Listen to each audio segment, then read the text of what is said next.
আসসালামু আলাইকুম রহমতুল্লাহ।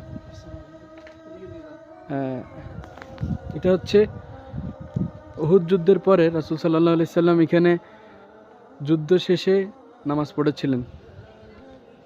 এটা সুন্দর করে আবার পুনরায় নির্মাণ করেছেন এই বর্তমান সরকার।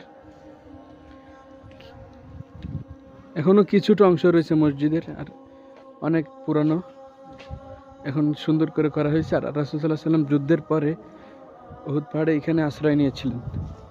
এই যে এটা উহুদ পাহাড়,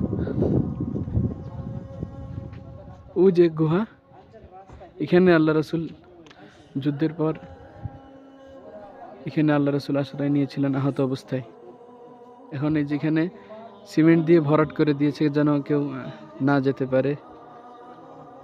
কিছু মানুষ ওখানে যে ছবি তোলাচ্ছে। আল্লাহু আকবার। এখানে আল্লাহ রাসূল নামাজ আদায় করেছিলেন।